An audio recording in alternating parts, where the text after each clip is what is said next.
están con esta es la segunda parte de este tema que estoy abordando sobre la ansiedad. Ya voy a pasar en un momento acerca de la depresión, entonces quedaría primera y segunda parte en esta sección que se llama Café con Patti. Bien, estamos hablando acerca de la ansiedad, retomo. Entonces, buscar algo constantemente en un bolso. Abres el bolso, buscas, no encuentras nada, lo cierras, al momento vuelves y lo abres, vuelves y buscas, no encuentras nada, y es una conducta completamente repetitiva en círculo. Un círculo es que no tiene fin y estás en ese trastorno de ansiedad. También buscar con afán algo, caminar de rapidísimo sin tener afán, pero caminas muy rápido, comes rápido, hablas rápido, te expresas rápido, solucionas todo rápido, tienes una conducta de afán.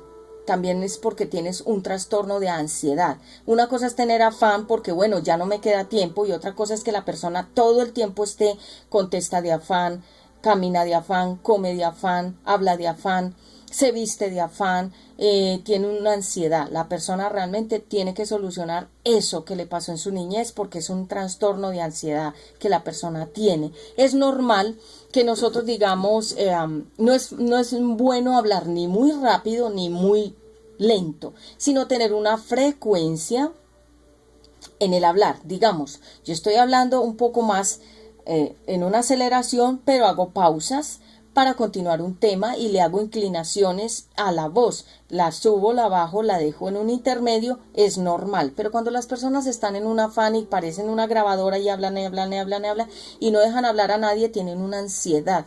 Esas personas necesitan solucionar un trauma que ocurrió en su niñez, de algo que los impactó y los dejó marcados con un temor, porque realmente el tema del trastorno de ansiedad es un temor, una búsqueda de un vacío que quedó, y sobre todo, y lo más importante, es que quedó en la niñez, porque fue desde la niñez que se comenzó de alguna manera se comenzó a gestar o se comenzó a desarrollar el trauma. Recordemos que el trauma es un tropiezo y es como, de alguna manera, es algo que está ahí en la personalidad que el hombre o la mujer o el niño o la niña tiene, que no ha solucionado porque es un trauma, algo que tropezó en su niñez, algo de su personalidad.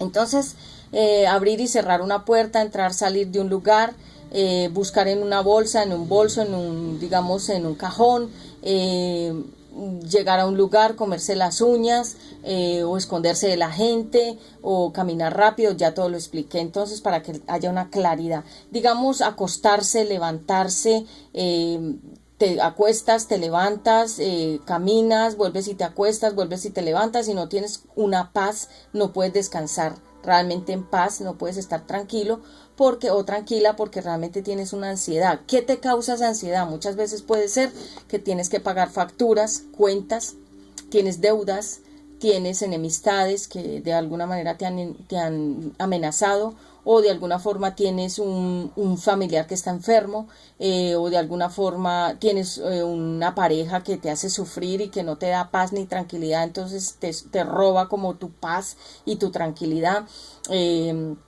Hay que mirar varias cosas de eso. Muchas veces uno tiene ansiedad, digamos, porque tiene un pariente que está en el hospital, o sus padres están enfermitos de algo, o tiene un hermano, una hermana, un pariente, un tío, en fin, que está enfermo. Es normal entonces tener ese afán de que la persona esté bien.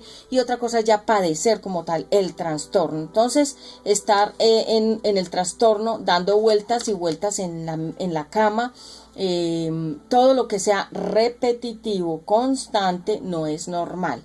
Es decir, que si una persona se levanta, se acuesta, está ansiosa, tiene algo, y si es constante, es decir, todos los días lo hace, la persona tiene una ansiedad, tiene un trastorno en su personalidad de ansiedad. Algo en esa persona está vacío, está hueco, y está buscando llenarse con esos trastornos. Esos trastornos necesitan terapias. Cuando hablamos de una terapia, significa de un circuito, una secuencia de ejercicios, tanto mentales como espirituales, como, digamos, de alguna manera buscar la manera de nosotros podernos ajustar, o poderse la persona ajustar a estar en una tranquilidad y en un sosiego, que es una paz que nos trae esta línea, estabilidad.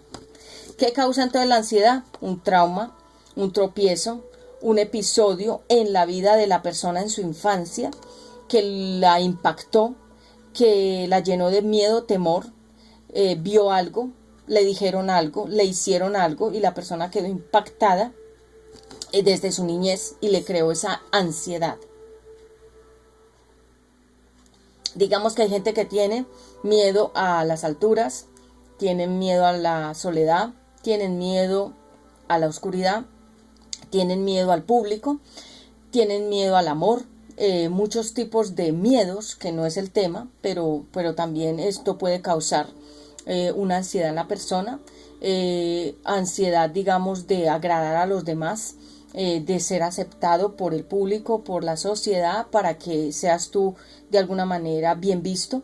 Eso crea una ansiedad, por eso muchas mujeres están ansiosas de tener el cuerpo perfecto, la cara perfecta, el pelo perfecto, porque realmente tienen una ansiedad que las lleva a querer de alguna manera llenar el vacío que tienen de autoaceptación y de autoestima. Ya no es el tema, pero entonces también lo refuerzo como para que tú conectes muchas cosas. Pero la enfermedad como tal es un trastorno continuo, permanente, constante. Ejemplo, niños que los dejan solos en una casa y comienzan a sufrir este trastorno de ansiedad. ¿Por qué? Porque tienen un vacío, de un miedo, de algo que les pasó en su niñez, los dejaban solos en una casa. Muchas veces los niños estaban ahí sin nadie que los acompañara y los niños desarrollaron una ansiedad a la soledad, es decir, que le tienen miedo a la soledad, le tienen miedo a la oscuridad y le tienen miedo como a que cuando son adultos le tienen mucho miedo a la soledad, porque desde niños los dejaban solos en casas y ustedes saben que eso es frecuente, que muchos padres irresponsables dejan a sus hijos en casas solos y los niños desarrollan este tipo de ansiedades y les causa mucho pánico quedarse solos cuando son adultos.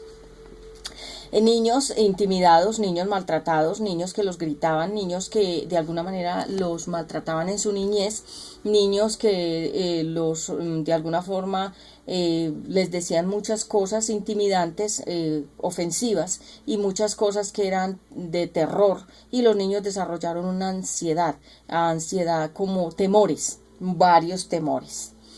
Que hoy no es el tema del temor, luego lo voy a dar. Entonces, también para finalizar esta primera parte de la ansiedad, padres que son ansiosos, que ellos desarrollaron ese trauma, ese tropiezo en su niñez y al crecer tuvieron hijos, tuvieron pareja y los trastornos que ellos tenían en sus genes, en su genética, en su sangre, se lo traspasaron al bebé en el vientre y el niño desarrolló desde pequeño un trastorno también de ansiedad, porque recordemos que a través de la sangre se puede heredar tanto las enfermedades como los padecimientos, como los traumas. A través de la sangre se pueden heredar muchas, digamos, desequilibrios mentales, se pueden desarrollar trastornos de la personalidad, estos trastornos de ansiedad, el próximo que ya voy a hablar de la depresión. Entonces todo eso viene también por genética, por tener padres que eran ansiosos y los niños o las niñas desarrollan ese mismo trastorno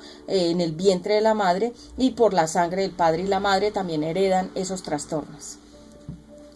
También este trastorno de ansiedad, su tronco o su foco o su centro también viene porque en el vientre la madre era muy asustadiza, la mamá era muy nerviosa y la mamá estaba muy ansiosa por el embarazo, porque quizás tuvo un embarazo prematuro siendo adolescente, o también porque era un embarazo causado por una violación o porque en algún momento, digamos, era un embarazo no permitido por sus padres, o porque la mujer estaba casada o de alguna manera ella quedó embarazada de un hombre que era casado. Entonces todo eso le generó en el embarazo mucha ansiedad, mucha preocupación y muchos nervios, y el bebé, el feto, fue transferido por esas ansiedades, por esas preocupaciones y esos nervios, y nació con ese mismo trastorno que la madre le creó desde el vientre, porque recordemos que los niños, aunque estén en el vientre, todo lo pueden sentir, todo lo pueden escuchar,